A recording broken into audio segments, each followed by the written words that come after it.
Bonjour à tous et bienvenue dans cette nouvelle vidéo. Alors aujourd'hui, vidéo un peu particulière, réveillon de Noël. Alors c'est le dernier jour d'Ethan, donc nous sommes le 23 décembre. Plusieurs vidéos viendront encore avec Ethan dans les vidéos parce que voilà, on a pas mal de choses à vous partager comme les mouflages qu'on a utilisé lors de la pose de l'escalier escamotable. On a encore d'autres projets comme du plaquage, donc on a fait des portes avec du plaquage qu'on a déjà travaillé dessus. Aujourd'hui, on va profiter un petit peu de notre dernière journée à faire ce genre de vidéo, présentation.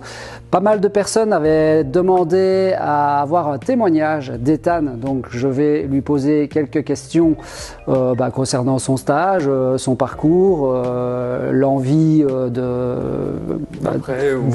ce qu'il veut faire par la suite, etc.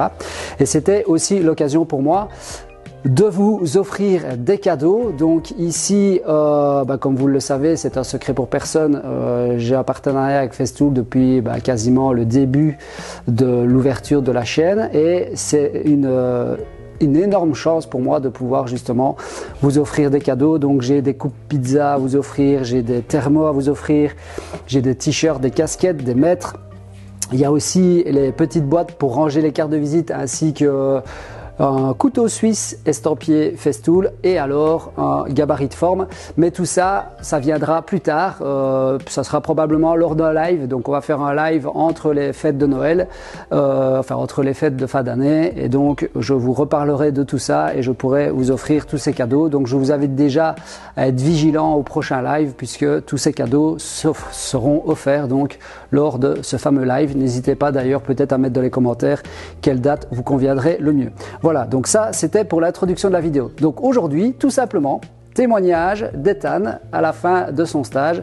Il va répondre à tout ça. Donc comme dirait l'autre, Ethan sur le grill. Allez, c'est parti. Donc tu peux regarder la caméra, y a pas de, tu peux nous regarder aussi si tu n'es pas à l'aise, il n'y a pas de souci. Même si, voilà, il faut savoir qu'Ethan n'est pas très timide. En tout cas, hors caméra, on s'amuse. Voilà, on rigole depuis maintenant 3 semaines, donc pour mettre un peu les choses dans le contexte, moi Ethan, je le connais depuis maintenant 4 ans je pense. 4-5 ans, Voilà, où il a fait la formation au Saturbois pour la réalisation de mon atelier. Je pense que ça lui a donné un petit goût du travail du bois à cette période-là. Et il a décidé d'arrêter ses études générales pour se diriger vers les études du travail du bois. Donc il est à Don Bosco, enseignement technique secondaire pour apprendre la menuiserie. Bon, tu as dû bifurquer vers le professionnel parce qu'il n'y avait plus de place en technique. Donc pour vous dire qu'en Belgique, quand je dis que j'ai beaucoup de craintes concernant notre métier, il n'y a pas suffisamment d'élèves dans son école que pour ouvrir la section. Donc il a dû se diriger vers la section bois pareil, mais professionnelle et non pas technique. A priori, ça reste la même chose, c'est plutôt les cours généraux qui changent un petit peu. D'accord ? Donc ça, c'était pour vous mettre un petit peu le contexte et d'où on se connaît, en tout cas au départ. C'est un des seuls stagiaires que je connais d'avant. Tous les autres, c'est des gens qui me connaissent de la région, qui connaissent mon entreprise, etc. Mais lui, il me connaissait avant. Donc comme ça, vous voyez un petit peu comment ça fonctionne. Alors, Ethan, pourquoi as-tu choisi le travail du bois ? Parce que quand mes parents bricolaient beaucoup à la maison, on a fait beaucoup de travaux et tout ça. Et au fur et à mesure, je bricolais avec eux et ça m'a amené de plus en plus au travail du bois et ainsi de suite. Puis ma maman a découvert ta formation via Facebook. Ouais. Et je me suis inscrit avec ma maman et on s'est super bien amusé. Tu m'as donné goût au travail du bois et depuis c'est resté. Donc c'est ça. On en est tout ici à fait. Maintenant. Oui, je me souviens bien que tu hésitais entre la pierre à un moment donné. Tu avais fait 2-3 trucs. Tu avais fait 2-3 trucs. Tu avais été découvrir une entreprise qui travaille la pierre et puis finalement tu te cherchais un petit peu quelque part. J'aime bien le bois parce que c'est chaud quand ça reste à température constante. Quand il fait chaud, bah, c'est à température ambiante. C'est ça. Quand il fait froid, bah, ça reste. Ouais, le métal, la Ouais, pierre, etc. C'est froid, c'est dur, etc. Ok, ça va, parfait. Donc, tu as choisi le domaine du bois et puis maintenant tu as dû choisir une formation. Donc faut savoir qu'en Belgique, beaucoup de gens ne comprennent pas et me posent la question pourquoi est-ce que tu avais dit que tu ne prendrais plus de stagiaires, etc. Alors il ne faut pas confondre stagiaires rémunérés, donc comme ça a été le cas de Louis, Benoît ou d'autres, hein, bien avant, et stagiaires d'école. C'est-à-dire que Ethan est, comme je viens de le dire, est dans l'enseignement technique et ils sont obligés à partir de la 5e de faire des stages en entreprise. Donc il a 2 stages ou 2 stages cette année à effectuer et ça, moi j'ai aucun problème, ça fait des années que je reçois entre 2 et 3 stagiaires par an d'école. Donc ici au mois d'avril, j'en recevrai un autre qui s'appelle Léandre, qui viendra aussi faire son stage chez moi. Donc ça, je vais toujours continuer à le faire puisque j'ai toujours apprécié transmettre, etc. Donc j'en viens à ma question. Pourquoi est-ce que tu as choisi de faire ton stage chez moi plutôt que d'aller le faire ailleurs, étant donné justement que tu me connaissais déjà à la base? Bah, comme tu viens de le dire, parce que je te connaissais, je savais comment tu travaillais, j'appréciais ton optique du bois et du savoir et de transmettre aux plus jeunes. D'accord. Parce que j'habitais tout près, c'était facile pour moi, c'était sur le chemin. Tout à fait. Et voilà. C'est tout? Ok, parfait. C'est juste comme ça, les gens voient un petit peu pourquoi est-ce que tu choisis de venir chez moi. Je prends note que c'est par facilité. Fait plaisir. Ouais, c'est ça. Alors, question suivante. Donc, il faut savoir qu'il y a eu toute une série de questions qui m'ont été posées en privé, Messenger, Instagram, etc., de ce que les gens aimeraient savoir de mes stagiaires. Donc, sachez que c'est pas moi qui ai rédigé ces questions. Hein. Alors, est-ce que Benoît est exigeant? Exigeant dans quel sens? Ah il y a plusieurs sens. Ça peut être en termes de personnes, ça peut être en termes de qualité de travail, ça peut être au sens large. Bah, exigeant dans la qualité de travail, oui, parce que c'est important de faire le travail proprement et qualitativement. Oui, exactement. Donc oui, il est exigeant, mais après dans la personne en elle-même, il est très, je sais pas. Gentil, méchant, sympa. Il est très sympathique, on rigole beaucoup ensemble. Voilà, c'est ça. En fait, je crois que j'ai une image assez dure au travers les vidéos, voilà, et certaines. Mais en fait, on n'arrête pas de rigoler. Voilà, exactement. Je crois que je suis quelqu'un d'assez cool. Je ne mets pas la pression parce qu'on me pose souvent la question pourquoi est-ce que tes stagiaires partent, etc. Ben, je le demanderai bien à Ethan. Pourquoi est-ce que voilà, je pense que toutes les personnes qui ont fait leur stage chez moi, qui soient parties ou restées, ça s'est bien passé. Et malheureusement, la société est faite comme ça, les gens s'en vont pour un oui ou pour un non et décident, dans le cas de Louis par exemple, on est parti en bon terme. Moi j'étais très déçu de son choix de partir alors qu'il n'avait pas fini et donc n'avait pas respecté les termes du contrat, mais à côté de ça, en termes de relations personnelles, ça s'était très bien passé. On rigole comme il dit en permanence, on est toujours dans la déconne, on y reviendra plus tard d'ailleurs dans une autre question, etc. Voilà, je pense qu'au niveau du travail, je suis quelqu'un de chiant, j'ai pas peur de le dire, je crois, parce que j'aime bien que les choses soient faites dans le détail, etc. Mais par contre, voilà, s'il y a une erreur, je ne crie pas, je ne m'énerve pas, c'est à toi de le dire, mais justement, j'explique juste comment réparer cette erreur et puis pour ne plus la reproduire et surtout savoir comment la réparer, puisque a priori, toutes les erreurs sont réparables et il y a toujours moyen de trouver des solutions pour que celles-ci ne se voient pas. Bon, ne me faites pas dire ce que je n'ai pas dit. Si vous avez coupé une planche, voilà, si vous avez coupé une planche 10 cm trop court, c'est mort. Hein. Voilà. Alors, que t'a apporté ce stage?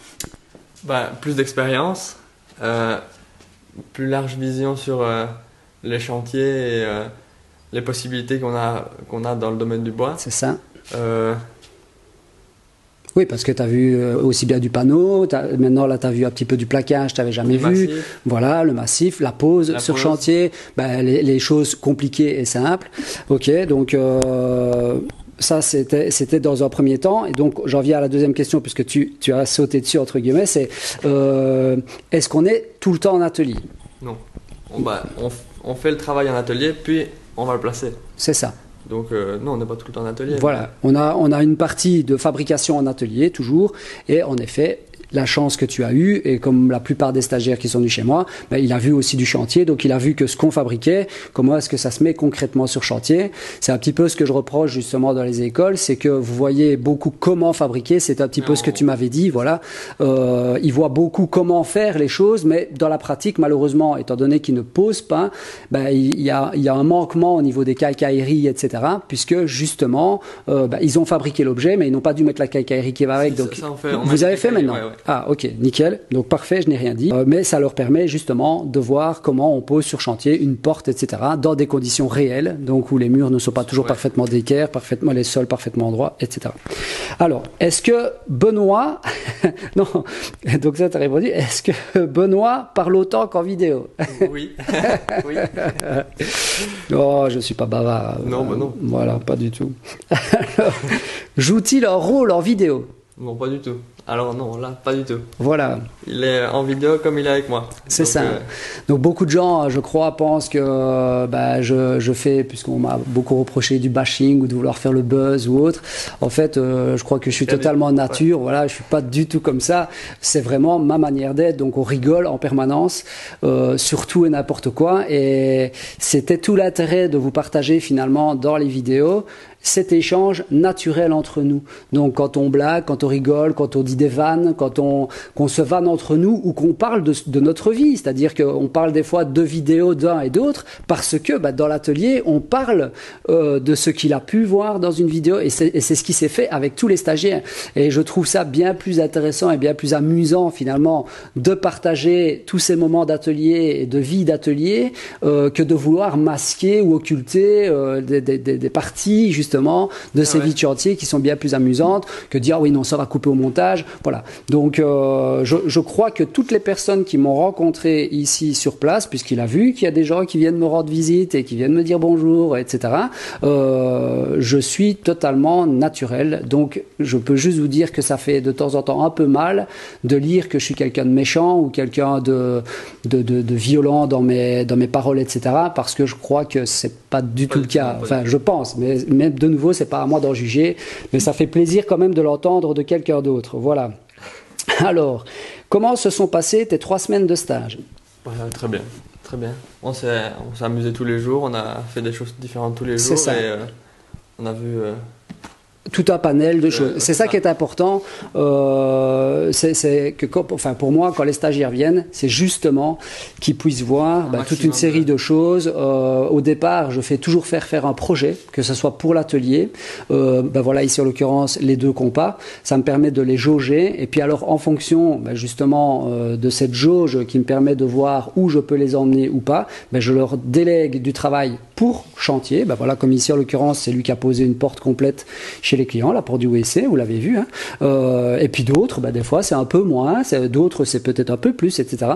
Donc c'est toujours intéressant. Et ce qui est important pour moi, pour amener ce goût de notre métier, c'est justement de les amener à travailler eux et à faire des choses concrètes plutôt que de balayer mon atelier ou de ranger la canne. Réfléchir avant de nous donner la solution du souci qu'on a. Voilà, c'est ça. Donc en général, quand on commence un projet, je commence par leur demander comment eux vont faire les choses. Alors ça doit être perturbant peut-être au départ, puisque on se dit c'est toi le patron, c'est peut-être pas à toi de me dire comment faire, mais c'est important justement pour moi de leur poser la question de comment est-ce qu'il ferait telle porte, comment est-ce qu'il poserait telle chose, parce que il a une manière de réfléchir, j'en ai une qui est ancrée depuis des années, et finalement il peut très bien me donner une idée en me disant ah tiens moi je ferais comme ça, j'y réfléchis, et plutôt que de lui dire écoute ça fait 17 ans que je fais comme ça, on fait comme ça.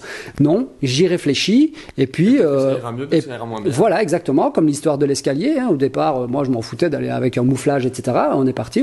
C'est une très bonne idée. J'aurais travaillé différemment, comme j'aurais pu travailler avant. Et ça me permet finalement de rebondir sur cette histoire de remise en question. Pas mal de personnes me disent tu ferais bien de te remettre en question de ceci, cela. Je crois que la remise en question, elle est permanente chez moi. C'est toutes les heures. C'est-à-dire qu'il n'y a pas un moment donné où je ne me pose pas une question, je me dis tiens, on ferait bien. Donc, Pour moi, c'est important cet échange plutôt que l'imposition de certains choix, l'imposition de certaines choses. Alors après, il y a des choses, il va me donner une idée et si elle n'est pas bonne, l'intérêt c'est aussi de pouvoir lui expliquer pourquoi son idée ne fonctionnerait pas. Donc si je lui donne... Tu l'as déjà expérimenté. Exactement. Donc si je lui donne directement l'idée au départ, voilà, lui il voulait faire comme ça, ah non, on fait autrement, mais il n'a pas compris pourquoi est-ce qu'on ne faisait pas de ta manière, alors que c'est bien plus intéressant de laisser expliquer comment ils veulent le faire et lui expliquer pourquoi ça ne fonctionnerait pas ou pourquoi ça fonctionnerait, mais je préfère de le faire de ma manière, par exemple, d'accord ? Ou tout simplement utiliser sa méthode parce que sa méthode est meilleure. Ok ? Donc ça, c'était intéressant pour moi de répondre à cette question-là d'une manière mutuelle, puisque moi, ça m'a apporté aussi pas mal de choses, cette histoire de stage, parce que chaque fois que je reçois des nouveaux jeunes, j'ai aussi cet échange. Et donc, ça m'apporte aussi énormément de recevoir des stagiaires. Ça, il faut le savoir. As-tu appris des choses supplémentaires en rapport à ce que tu as appris à l'école ? Le plaquage, j'avais jamais fait, donc... D'accord.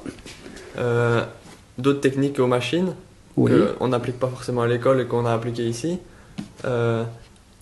La contrainte qu'on n'a pas à l'école du travail, de l'exigence qu'on doit avoir pour la fin de notre travail. D'accord. Donc en fait, ce que tu fais à l'école, c'est ton rendu, c'est le prof finalement qui te dit voilà c'est bien, c'est pas bien, tandis qu'ici tu as vu que le client avait une attente et que quand tu l'as fabriqué ici, toi tu dis ah c'est bien, c'est pas bien, mais tu as vu le regard des clients quand tu arrives chez eux. Contents ou mécontents. Ici, on a eu de la chance, ils étaient contents. On a eu du bol. Voilà. et donc, cette facette-là, ça, tu ne l'avais pas, imaginé. En tout cas, tu t'en es rendu compte. Un truc aussi, moi, je pense qui est aussi un petit peu différent, c'est ce côté vitesse, peut-être. Je ne sais pas si à l'école, voilà, vous avez un certain temps à avoir, etc. Là, quand on est allé sur chantier, tu t'es quand même rendu compte aussi, voilà, 5 portes, un escalier, il fallait les mettre, on les a mis sur la journée, mais comme on dit chez nous, on ne s'est pas gratté dans le nez, donc on a bien avancé, malgré le fait qu'on a fait qu'on a filmé, on a fait des tutos.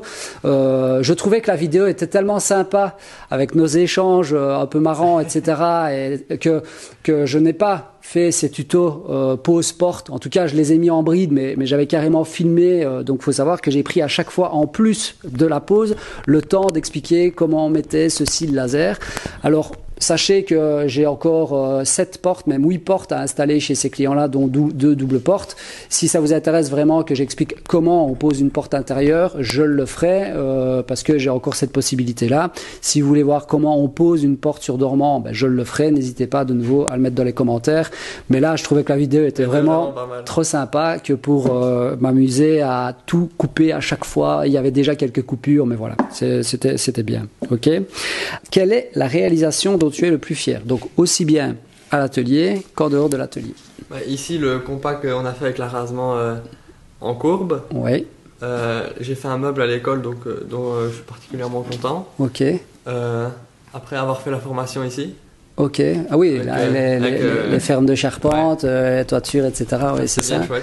Et vous avez fait l'escalier aussi de l'atelier. Donc il faut savoir que quand on a fait la formation, au départ, c'était juste une formation ossature bois, et puis ils se sont tellement bien plu que ils m'ont demandé aussi s'ils pouvaient faire. Voilà. Et donc au final, ils ont fait l'escalier, ils ont tout fait quoi. Donc voilà, c'était assez sympa. Et puis Ethan est aussi revenu quelques fois après la réalisation de l'atelier pour travailler avec moi, pour lui, découvrir certaines choses.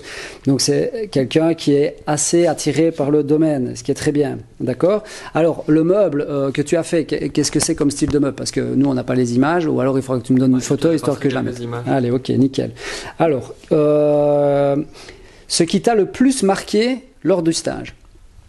Ça peut être sur n'importe quel domaine. Ça peut être on arrive tôt, on arrive tard, on fait des grosses journées, des petites journées. Tiens, on fait pas des heures. Tiens, je sais pas moi, la vitesse, la rapidité, c'est tout domaine confondu. Déjà, la bonne ambiance qu'il y a entre le patron et l'apprenti. D'accord. La vitesse pas de rendement, mais on doit quand même commencer quelque chose le matin et arriver à un certain point l'après-midi, le soir. Donc, avoir une idée le matin, on se fixe un objectif et fin de journée, il faut que cet objectif soit atteint. Et ouais, c'est ça. Ouais. Ok. Donc, que retiens-tu de ces 3 semaines?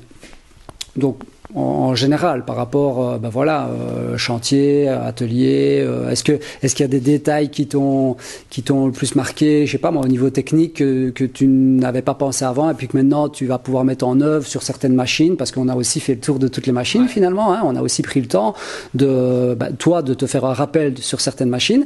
L'acier à ruban, t'en as pas à l'école, donc c'est aussi pour ça que je t'ai fait faire pas mal de choses à l'acier à ruban, comme ça te permettait de te familiariser un peu plus avec une machine que tu n'avais pas chez toi. Donc, qu'est-ce qui t'a le plus marqué sur la totalité de ton stage, quoi. Toutes les différentes techniques et possibilités qu'on pourrait avoir avec certaines machines. Le champ de possibilités dans le travail dans le domaine du bois, qu'on peut très bien faire un jour une porte et puis le jour d'après une ossature bois avec une grosse charpente. Tout à fait. Et le panel de possibilités. Par rapport aux techniques d'utilisation aussi, quelque chose que j'essaye de faire avec les jeunes et moins jeunes, c'est de leur dire, comment est-ce que tu aurais pu faire cette rainure? Et donc, c'est cette histoire de panel de choix. Voilà, avec toutes les machines qu'on a ou pas. Voilà, par exemple, Ethan, il bricole beaucoup chez lui, mais il a évidemment pas une toupie comme la mienne. Il a évidemment pas. Voilà. Et donc, c'est aussi l'occasion pour moi de leur donner des armes pour leur permettre de retourner chez eux avec la possibilité de réaliser ce qu'ils ont fait chez moi, mais avec l'outillage qu'ils ont adapté, plutôt que de les brider, c'est-à-dire dire ouais, écoute, grand, si t'as pas ça, tu sauras pas le faire. C'est pas vrai. Donc c'est voilà, exactement, et c'est aussi important pour moi de mettre le point là-dessus et de leur démontrer que c'est faisable, parce que je le démontre. Hein, on ne filme pas tout, on filme déjà énormément. La caméra tourne en permanence, faut le savoir. Donc le tri des rushs, je vous dis que ça, c'est une catastrophe chez moi. Je suis pas du tout organisé là-dessus. Il faudrait que je suive une formation d'ailleurs sur comment trier ces rushs ou comment faire un script, j'en sais trop rien. Mais voilà, donc on fait beaucoup de choses. J'essaie d'expliquer vraiment au maximum les différentes possibilités pour que justement ils ne soient pas découragés. Donc que quand ils rentrent chez lui, ils se disent j'ai pas ça. Je pas le faire. Voilà, exactement. Alors, on passe à la suivante. Que retiens-tu? Donc, recommandes-tu Benoît comme formateur? Oui. Ouais. Ok. Alors, est-il aussi moqueur en vrai? Alors, je ne sais pas comment je dois interpréter cette question. Donc, je ne sais plus qui m'a envoyé cette question, mais est-il aussi moqueur en vrai? Alors, en vrai, en rapport à quoi? En rapport aux vidéos. Voilà. Est-ce que je suis aussi moqueur en vrai qu'en vidéo, j'imagine? T'es pas moqueur, t'es plus taquin que. Voilà, c'est ça. Tu vas gratter un petit peu la petite bête. Voilà, mais d'une manière gentille, quoi. Ça. Je veux dire, c'est jamais méchant. Voilà, exactement. Le problème du mot moqueur, c'est que interprété de plein de façons. Voilà, exactement. Je crois que je suis pris pour quelqu'un qui se fout de la tronche des gens, pour parler mal, mais je crois que c'est un peu ce côté qu'on me reproche, alors qu'en fait, comme il a dit, c'est taquin, on rigole, on blague sur un truc ou sur un autre. Par exemple, c'est une bêtise parce que cette vidéo-là sortira après la vidéo où Ethan me parle d'une fameuse astuce, etc. Moi, au moment de ces rushs, il faut savoir que moi, j'avais pas vu la vidéo. On est d'accord. J'ai absolument pas vu cette vidéo d'astuce parce que, je le dis et je le répète, au jour d'aujourd'hui, je n'ai pas le temps de regarder les vidéos des uns et des autres. Il faut savoir ça. Donc, vous pensez que je m'amuse à regarder les vidéos des uns et des autres pour pointer un truc ou un autre du doigt? Je n'ai pas le temps. Ethan, non seulement c'est des gens qui me l'envoient et lui il le voit parce que mon téléphone toute la journée il n'arrête pas de biper un message ceci, message cela, voilà, petit coup de fil, t'as vu tel rush, t'as vu là il y a eu un rejet, t'as vu et pourquoi et machin.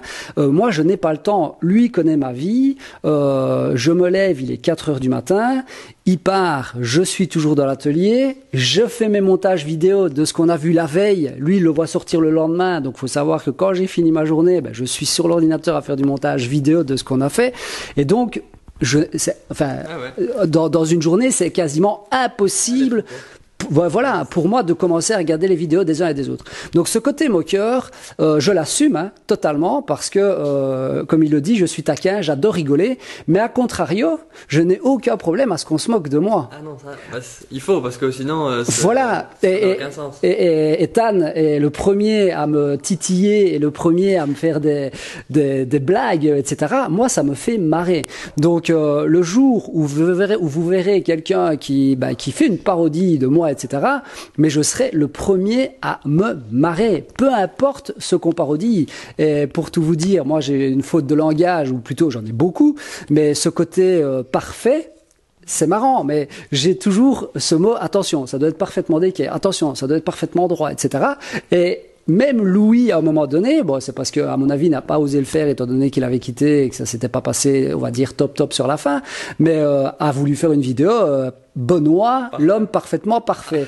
Mais moi, ça me fait marrer, en fait, mais clairement. Donc, le jour où quelqu'un sort un truc comme ça, voilà, on pense que ça me blesserait ou autre, mais pas du tout. Moi, je suis le premier à rigoler de moi-même, en permanence, et d'ailleurs Johan, Floki, vous le dira, tous les jours il se fout de moi, et tous les jours je dis des énormités en termes de bêtises, et ça me fait rire, et je préfère être comme ça que de vouloir justement amener ou vouloir avoir une image lisse, parfaite, voilà. C'est important pour moi de rester nature, voilà, nature brute, je sais pas comment on dit, voilà. Alors, qu'est-ce qu'on a encore, notre camarade Ethan? Donc, recommande-tu, voilà. Et alors, dernière question, parce que ça, moi, c'est quelque chose qui m'intéresse. Quelles sont tes perspectives d'avenir, justement, en rapport à tes études et par rapport à ce que tu fais? Donc là, tu es en 5e année. Donc, il faut savoir qu'en Belgique, parce que je sais qu'il y a beaucoup de Français, donc les Belges vont me dire, bah oui, on le sait. Donc, il est en 5e année. Donc, en Belgique, les secondaires, c'est 1re, 2e, 3e, 4e, 5e, 6e. Et dans le domaine professionnel, il y a une 7e année qui permet de faire une spécialisation et leur permettre d'avoir un diplôme pour se mettre à leur compte. D'accord? Donc lui, il est en 5e année, donc il lui reste 2 ans à faire. Je ne sais pas si tu feras ta 7e ou pas. Voilà. Il lui reste 2 ans à faire et il aura fini ses études. Donc moi, ce qui m'intéresse, c'est de savoir ce que tu veux faire, ou en tout cas, quel est ton objectif à la fin de ses études. Moi, j'aimerais bien travailler à la fin de mes études sur quelques années. J'aimerais beaucoup voyager aussi. D'accord. Découvrir d'autres endroits, d'autres cultures, d'autres façons de travailler. Et puis peut-être me mettre à mon compte sur ça dans les années futures. C'est ça. Donc, 2 ans plus... Allez, tu veux voyager combien d'années? Je sais pas, 2, 3... 2, 3 ans, 5 ans. Ça fait 7 ans. Donc 7 ans, j'ai 46. Donc dans 7 ans, j'ai trouvé le repreneur de ma menuiserie. C'est ça, de toute façon, c'est toujours ce que ta maman dit. Elle dit, bon voilà, c'est Ethan qui rachètera la menuiserie. Donc moi, tout va bien. Dans 7 ans, j'irai les doigts de pied en éventail au Pays Basque pendant que mon camarade Ethan viendra travailler dans ma menuiserie. Si tu veux, tu peux racheter la maison aussi. D'ici 7 ans, tu auras peut-être une petite copine, te marieras, peut-être... Voilà, donc c'est parfait. J'ai enfin... Ma perspective d'avenir, c'est Ethan. Je suis heureux de vous l'annoncer. Voilà, écoute, moi, j'ai toutes les réponses aux questions qui nous avaient été posées.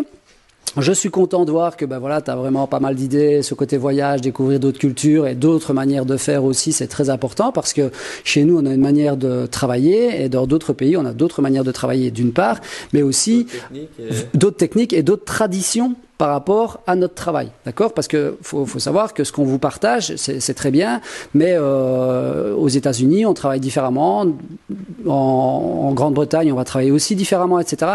Donc, faut savoir ça. Il faut pas prendre pour argent comptant ce que vous voyez en général. Je parle bien sur Internet. L'idéal, c'est vraiment d'aller à la rencontre des artisans pour voir vraiment ce qu'on fait, parce que YouTube, c'est des vidéos, on essaie de faire du beau. Moi, je fais rien de tout ça puisque je vous propose mes projets professionnels, mais donc ça correspond à une certaine réalité. À la différence, c'est que moi je ne fais plus de rendement, donc je ne cherche plus à avoir un rendement. Avant, je sortais. Si vous allez voir sur mon fil Facebook, vous allez voir ce que j'ai sorti sur une année, donc l'année 2019. Ça n'a plus rien à voir avec ce que je fais maintenant, parce que j'ai décidé de freiner mes activités suite au décès de mon père. Enfin, je l'ai déjà raconté suffisamment de fois. Donc, je ne cherche plus moi à gagner beaucoup d'argent ou gagner de l'argent de mon entreprise, même si elle tourne très bien. J'ai déjà trop de boulot par rapport à ce que je veux faire, il le sait, et il y a déjà tout ce qu'on a encore à faire derrière, il y a encore un escalier, j'ai 12 portes, plus les 8 que je dois encore faire, etc. etc. Donc il y a du taf. Ben écoute, moi je suis content d'avoir eu tes réponses, ton témoignage. Moi, en tout cas, j'ai été heureux d'avoir passé ces 3 semaines avec toi. C'est toujours un plaisir, de toute façon, de travailler avec toi et tu le sais bien. Je sais que tu as accroché au truc, donc j'espère que l'école va continuer à te motiver à ça. Je crois que tu reviens, de toute façon, au mois de mars ou au mois d'avril. Ouais, tu as un 2e stage à effectuer, donc on verra où on sera à cette période-là. Et puis, d'ici là, je te souhaite aussi de bonnes fêtes de fin d'année. À toi aussi, à vous aussi. Comme à vous, voilà. Donc on vous souhaite un bon réveillon. Profitez de vos familles, protégez-vous parce que voilà, la vie est assez compliquée en ce moment pour beaucoup de monde. Et puis nous, on va essayer de profiter de nos familles également. Je reviens très rapidement avec des vidéos de fabrication, des tutos avec Ethan sur ce fameux mouflage, sur d'autres choses, des boudriers. On a des vidéos de fabrication. Et d'ici là, donc, je vous dis à bientôt pour de nouvelles aventures. Salut, salut. Allez, joyeux Noël! Bon voilà, c'était la fin de son stage. Pour une fois que j'avais trouvé un stagiaire assez cool. Mais cette fois-ci, j'en ai profité d'un tuto. Je crois que je l'ai bien eu. Allez, je vous montre ça. Bon Ethan, je suis vraiment désolé, mais cette fois-ci, je n'ai vraiment pas le choix. Toi, je te garde. J'ai enfin trouvé quelqu'un. Donc, je te laisse là, c'est les fêtes de fin d'année, donc je te laisse là jusque lundi. C'est congé. Lundi, 2 semaines après? Ah ouais, c'est les congés du bâtiment. Mais au moins, je suis sûr que quand je reprends le boulot, je t'ai toujours. Allez, Ethan, salut! Je peux m'en aller, moi. C'est sérieux, Ben? Bah ouais. Ah ouais, j'ai pas le choix. Sinon tu repars. Sinon tu repars. Donc, allez, salut! Allez, Ben, descends-moi. Ben, je vais aller à l'école, hein?